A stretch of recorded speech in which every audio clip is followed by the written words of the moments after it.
Hi friends, welcome back. तो friends, अभी का वीडियो है how Ravneesh Kumar fooled India, Ravish Kumar resigns.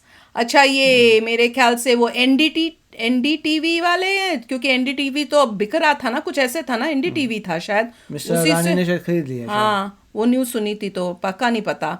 तो अब देखते हैं, चलो अभी वीडियो शुरू करते हो, पता मुझे करते हैं एग्जैक्टली पता नहीं डिटेल्स। खरीदा है नहीं खरीदा, खरीदने की कोशिश कर रहे थे। अगर ये वही है जो एनडीटीवी पे काम करते हैं, तो ये तो मैंने न्यूज़ सुनी थी कि रिज़ाइन करा है। भैया ऑब्वियसली करेंगे, क्योंकि अब तो इनकी चलने नहीं वाली, जो भी बेकार की न्यूज़ें बोलते थे और खिलाफ गवर्नमेंट के और उनके काम के।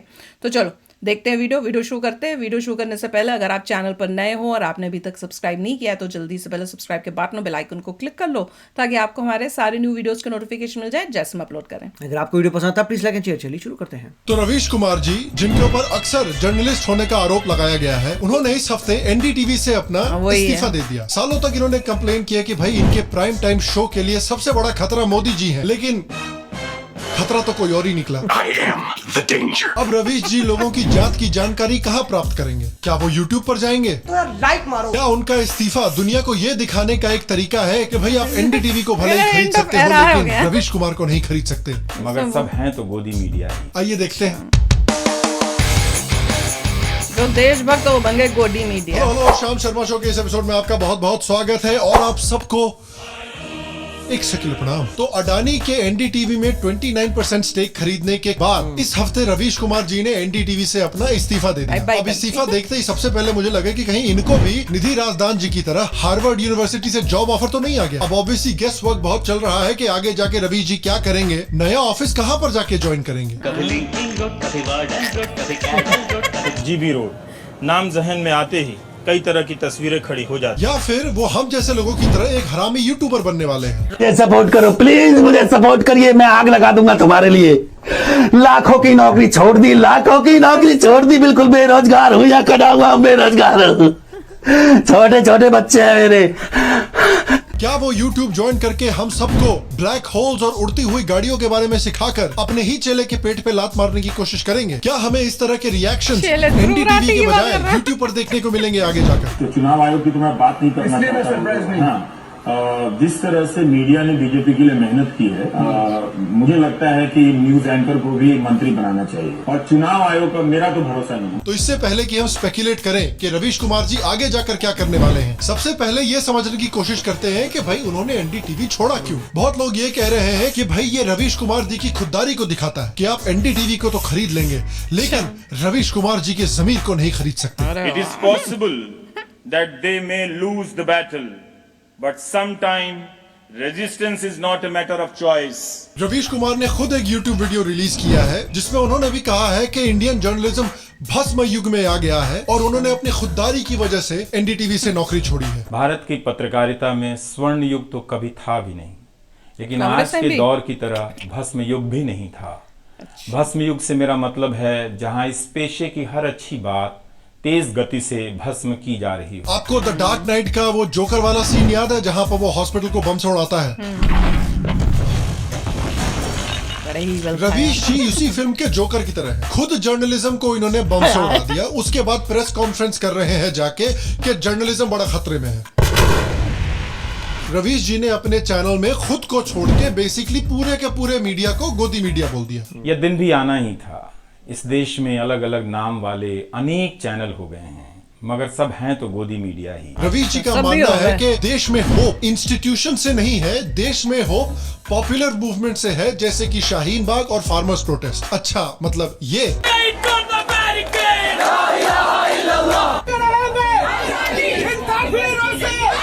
This is the काफिरों majestic से। Red Fort, overrun by ये भी hundreds देखा of था। so-called farmers.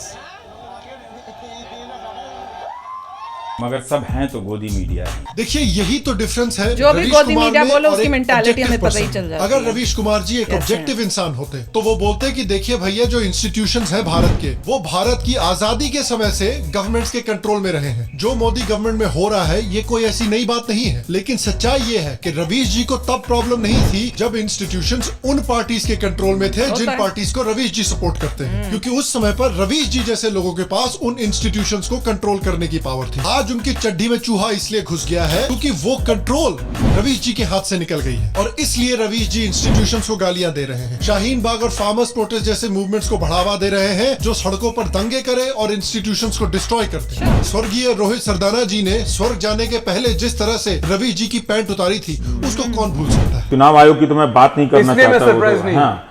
हाँ, जिस तरह से मीडिया ने बीजेपी के लिए मेहनत की है, मुझे लगता है कि न्यूज एंकर को भी मंत्री बनाना चाहिए। आज वो कह रहे हैं कि कुछ मीडिया एंकर्स को मंत्री बना दिया जाना चाहिए, मीडिया मालिकों को मंत्री बना दिया जाना चाहिए। क्यों? उस दिन तो मीडिया एंकर्स मंत्री नहीं बने थे जिस दिन अपने न्यूज रूम में बैठ के वो मंत्रिमंडल डिसाइड करते थे, हेलो गुलाम, और बताते थे उनको कि फलाने को मंत्री बना दो, फलाने को मत बताना।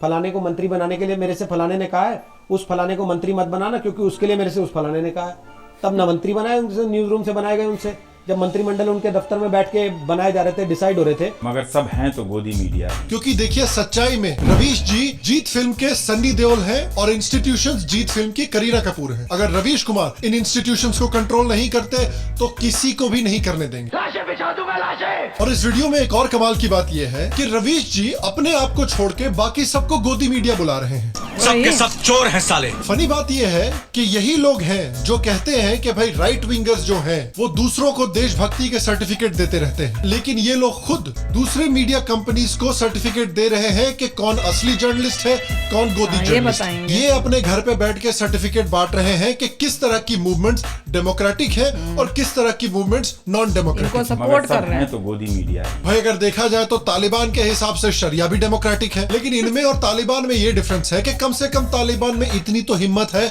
कि वो खुद आकर गोली चलाते हैं। रवीश कुमार जी जैसे लोग तालिबान की गोली चलाने के बाद लंबे लंबे आर्टिकल लिखते हैं कि कैसे तालिबान को एक्चुअली प्रताड़ित किया जा रहा है। सबसे पहले तो भाई चाचा जी एनडीटीवी के लिए काम करते थे। एनडीटीवी के लिए काम करने वाले लोगों को खुददार बोलना मनीष सिसोदिया को 2022 के बेस्ट मेल मॉडल बोलने के बराबर हो गया। देखिए रवीश कुमार जी एक तरह से टीपू सुल्तान के सस्ते वर्जन है। वेरी मच पागल। टीपू सुल्तान की तरह ही रवीश कुमार जी की लेफ्ट विंग इंटेलेक्चुअल्स ने मीडिया में और पॉप कल्चर में एक इमेज क्रिएट करके रखी हुई है, लेकिन अनफॉर्चुनेटली जो सच्चाई है वो इंडियन क्रिकेट टीम की हाइप और इंडियन क्रिकेट टीम की परफॉर्मेंस की तरह ही बहुत डिफरेंट है। तो आइए जो लोग ये रवीश जी की खुददारी का नगाड़ा बजा रहे हैं उनके लिए रवीश जी की खुददारी के कुछ एग्जाम्पल्स प्रस्तुत करते हैं। इसे धर्म के एंगल से मत देखिए। सवर्ण जाति के इन चारों लोगों के दिमाग में ऐसा करते समय क्या गुजरा हो, ये जानना जरूरी है। उसी रोज सांची राम ने अपने भतीजे से कहा कि 8 साल की लड़की को अगवा कर ले, और जो अक्सर जंगलों में घोड़े चराने जाती थी, आसिफा नाम बताया जाता है। जम्मू के कठुआ में बकरवाला मुस्लिमों के समूह को हटाने के लिए ये सब किया गया। बलात्कार मामलों में रिपोर्टिंग के लिए सुप्रीम कोर्ट के दिशा निर्देश के अनुसार हम पहचान संबंधित कोई जानकारी नहीं दे सकते। एक पहलू खान को मारने 100 लड़के गए थे, एक सुबोध सिंह को मारने 100 लड़के गए थे, दोनों जगह 100 लड़के हिंदू लड़के थे। तो ये जो राजनीति है वो हिंदुओं के लड़कों को दंगाई बनाने की राजनीति है। अब हिंदू लोग तय कर लें कि वो अपने बच्चों को डॉक्टर बनाना चाहते हैं कि दंगाई बनाना चाहते हैं। जो दंगाई होते हैं वो दंगाई होते हैं, ना तो उन्हें हिंदू मजहब से कोई मतलब होता है, ना उन्हें मुस्लिम मजहब से कोई मतलब होता है। याद है आपको जब रवीश जी तालिबान के बजाय गोलियों को ब्लेम कर रहे थे? मगर सब हैं तो गोदी मीडिया है। तो देखिए आप रवीश जी के बारे में जो भी सोचे, लेकिन कम से कम हम लोग मिलके ये ड्रामा ना करें कि ये कोई बहुत खुददार आदमी है। इनके लिए खुददार से राइम करता हुआ एक दूसरा वर्ड यूज किया जा सकता है। देखिए रवीश जी को एक महान इंसान बोलना महान इंसानों की बेइज्जती है। महान इंसान दुनिया में काफी रेयर होते हैं, और अगर आप सही मायने में एक महान इंसान के बारे में जानना चाहते हैं तो इस वीक की audio book recommendation is brought to you by Kuku FM, Bharat का लीडिंग ऑडियो बुक प्लेटफॉर्म। आज की ऑडियो बुक रिकमेंडेशन है स्वामी विवेकानंद, जो सही मायने में एक महान आदमी थे, जिन्होंने भारतीय धर्म को एक तरह से पुनर्जीवित किया, जिन्होंने एक टूटे हुए लोगों को, एक टूटे हुए कल्चर को उनकी सेल्फ कॉन्फिडेंस वापस दी, जिन्होंने पूरी दुनिया को भारतीय धर्म के बारे में एजुकेट किया और एक इतना बड़ा इंप्रेशन क्रिएट किया पूरी दुनिया के ऊपर कि जो सक्सेस आज योगा, ईशा फाउंडेशन और आर्ट ऑफ लिविंग एंजॉय कर रहे हैं, उस रास्ते को खोद कर स्वामी विवेकानंद जैसे लोगों ने तैयार किया था। और यार ऑनेस्टली आपको कुकू एफएम पर साइन अप इसलिए करना चाहिए क्योंकि ऑडियो बुक सुनना किताब को बैठकर पढ़ने से कितना ज्यादा कन्वीनियंट है। कुछ भी करते समय आप ऑडियो बुक सुन सकते हैं, कुछ भी।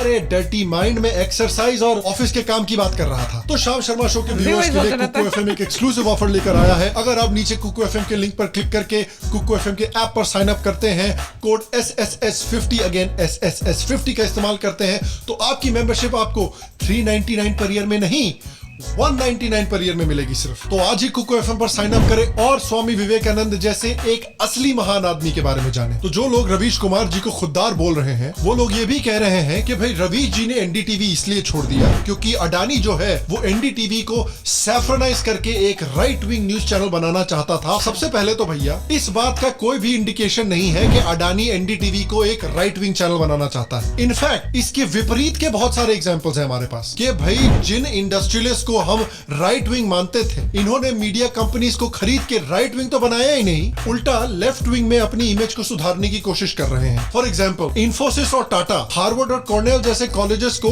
करोड़ों रुपए देते हैं और अकॉर्डिंग टू राजीव मल्होत्रा's new book snakes in the Ganga, Harvard university से किसी भी यूनिवर्सिटी के कंपैरिजन में सबसे ज्यादा एंटी इंडिया प्रोपेगेंडा और रिसर्च निकल कर आता है। इंफोसिस के रोहन मूर्ति जो कि British prime minister Rishi Sunak के साले साहब हैं, उन्होंने इन कॉलेज में एक मूर्ति लाइब्रेरी क्रिएट की जो भारत की हिस्ट्री पर रिसर्च करती है और इस लाइब्रेरी को चलाने के लिए उन्होंने दुनिया के सबसे हिंदू फोबिक प्रोफेसर्स में से एक शेल्डन पॉलॉक को चूज किया है। तो भैया भारत की चिता की लकड़ियां तो इन इंडस्ट्रियलिस्ट के पैसे से जमा हो रही हैं। अंबानी ने 2014 में नेटवर्क 18 खरीदा। क्या नेटवर्क 18 पिछले 8 सालों में बहुत बड़ा राइट विंग चैनल बन गया है? ये भी ना भूलें कि अडानी साहब जो हैं, उनका क्विंट में भी बहुत बड़ा इन्वेस्टमेंट है और क्विंट की सच्चाई तो हम सब लोग जानते हैं। Brahmanical patriarchy.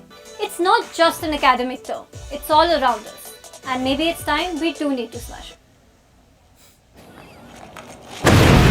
तो ये एलिगेशन कि अडानी जो है वो एनडीटीवी को खरीद के कोई राइट विंग नेटवर्क बना देगा, इसका बहुत एविडेंस या ट्रैक रिकॉर्ड नहीं है हमारे पास। देखिए मेरे हिसाब से अडानी ने एनडीटीवी को देखकर ये सोचा कि भाई चलिए भले ही इनकी इंडिया में अच्छी व्यूअरशिप नहीं है, लेकिन लेफ्ट विंग में एनडीटीवी की बहुत रिस्पेक्ट है और खासकर इंटरनेशनल मीडिया में एनडीटीवी की रिस्पेक्ट है। तो जब भी New York times, Washington post, CNN, BBC India को कवर करते हैं तो हमेशा एनडीटीवी को कोट करते हैं। तो इंटरनेशनल मीडिया में हम अगर अडानी का नाम सुधारना चाहते हैं तो ये एक बड़ा अच्छा तरीका है कि भाई इतना बड़ा इंडस्ट्रियलिस्ट जिस पर हम राइट विंग होने का इल्जाम लगाते हैं, उसने एक इतने बड़े लेफ्ट विंग चैनल को खरीद कर इतना सक्सेसफुल बना दिया है। यानी इनको राइट विंग बोल के इनको इन्वेस्टिगेट करना, इनके ऊपर आर्टिकल्स लिखना बंद करो। ये उसी तरह की इमेज वॉशिंग है जिस तरह की इमेज वॉशिंग अमेज़न के जेफ बेजोस ने वॉशिंगटन पोस्ट को खरीद के की।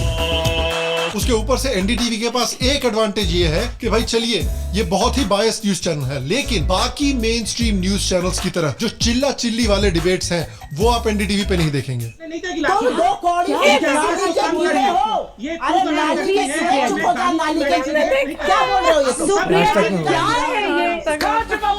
ड्रग्स माफिया के बारे में एक आवाज क्यों नहीं उसकी? बोलती बंद क्यों? तो देखिए मुझे लगता है कि भारत के और भारत के बाहर के दूसरे इंडस्ट्रियलिस्ट की तरह अडानी की स्ट्रेटेजी भी बहुत ज्यादा डिफरेंट नहीं होने वाली है। वो अपने बिजनेसेस के लिए इंटरनेशनल मीडिया में पॉजिटिव कवरेज चाहते हैं और उस पॉजिटिव कवरेज को पाने के लिए इन्होंने एक बड़ा लेफ्ट विंग ब्रांड खरीदा है और इस एनडीटीवी को खरीदकर वो इसको एक CNN की तरह इंटरनेशनल ग्लोबल प्रेस्टीज नेटवर्क में कन्वर्ट करने की कोशिश करेंगे। हालांकि आज के जमाने में वो आइडिया कितना सक्सेसफुल होगा वो तो हम नहीं बता सकते।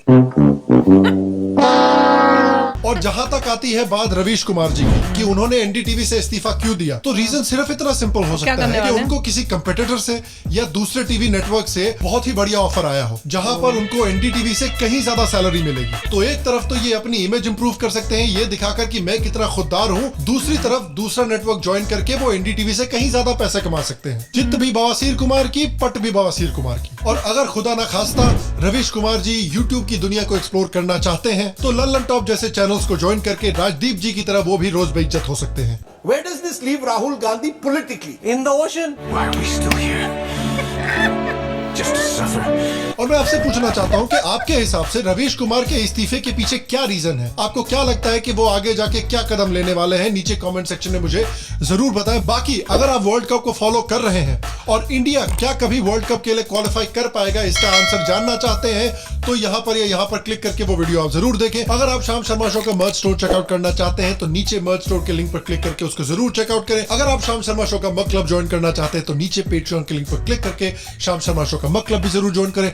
मैं आपसे मिलूंगा अगले एपिसोड में और तब तक स्वस्थ रहें, सुखी रहें और आप सबको एक सेकंड प्रणाम। मगर सब हैं तो गोदी मीडिया। तो फ्रेंड्स देख लो भैया, छोड़ दी है, पर मैं कह रही हूँ कि अडानी जी को डंके से बोलना चाहिए, हाँ हम अब सच्ची न्यूज दिखाएंगे, हम लोगों को गुमराह नहीं करेंगे। देखिए उन्हें सिर्फ 29% हाँ सिर्फ 29 था, मुझे लगा था पूरा ही ले लिया। 51 तो ले लेना चाहिए था।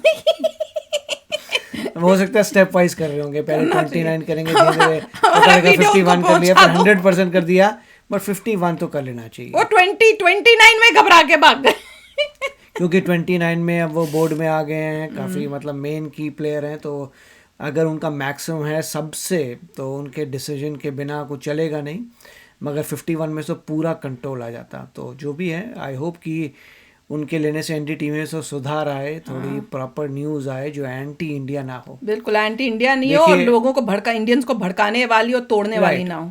मतलब आप क्रिटिसिज्म भी कर सकते हैं अपनी कंट्री का, बट किस तरीके से करते हैं वो क्रिटिकल एग्जैक्टली कंट्री की इंसल्ट तो मत करो। क्योंकि अगर आप किसी भी कंट्री में, ठीक है कोई नेगेटिव बातें भी होगी, पॉजिटिव बातें भी होगी, नेगेटिव बातें भी लेके आइए, पॉजिटिव भी लेके, मगर जिस तरीके से लेके आते हैं वो इम्पोर्टेंट है। और मैं तो ये गोदी मीडिया करते रहते हैं ना लोग, उनकी मेंटालिटी दिखती है कि तुम किसी पार्टी को करो तो कोई तुम्हारी मीडिया नहीं है। अब जो पब्लिक है उनको है कि बीजेपी अच्छा काम कर रही है इसलिए उसको सपोर्ट करे, तो भैया जो बीजेपी को सपोर्ट करे भैया गोदी मीडिया हो गया, भैया तुम वो हो गए हो, पता नहीं कौन सा भक्त बोलते हैं, क्या भक्त बोलते हैं, कोई एक वर्ड भी यूज करते हैं, याद नहीं आ रहा वो गोदी भक्त बोलते हैं, पता नहीं क्या बोलते हैं, हाँ अंधभक्त बोलते हैं। मैंने कहा ये लो भैया अच्छी, आप इन्हीं लोगों की मेंटालिटी दिखती है, जो मतलब खुद की मेंटालिटी उनकी देखो और किसको सपोर्ट करते हैं वो भी दिख जाता है। तो अच्छा बताया, पोल खोल, जैसे वो कह रहे हैं कि ज्यादा चेंजेस आएंगे नहीं, आई होप आए, मैं तो कहती हूँ आए, क्यों ना आए, इतना जरूर होना चाहिए कि क्वालिटी इंप्रूव हो जानी चाहिए। हाँ बिल्कुल, मैं तो कहती हूँ बहुत बोलो, हाँ हम करेंगे, क्या कर लोगे तुम, जो सच है वो बताएंगे हम, जो गलत है उसको गलत बोलेंगे। अब दिख ही रहा है कि फार्मर्स प्रोटेस्ट में जिस तरह से किया, या सीए को करके अगेंस्ट जो हुआ था उस टाइम उसको सपोर्ट कर रहे हैं, तो ऐसी मेंटालिटी वाले को हम तो नहीं सपोर्ट कर सकते भैया, बताओ आप कर सकते हो? देखते हैं, मतलब मेरे ख्याल से कुछ चेंजेस तो आएंगे कि थोड़ा फेयर हो जाए process. Let's hope for the best, हम तो यही होप कर रहे हैं भाई। तो चलो चलते हैं, मिलेंगे नेक्स्ट वीडियो में बहुत ही जल्द। Till then take care and bye bye. तो अगर आप मेरे इस चैनल पे नए हो तो जल्दी से सब्सक्राइब के बटन को हिट करो और बेल आइकन को क्लिक करो, ताकि आपको मेरा जब नया वीडियो मैं लगाऊं आपको उसके बारे में जल्दी से पता चल जाए।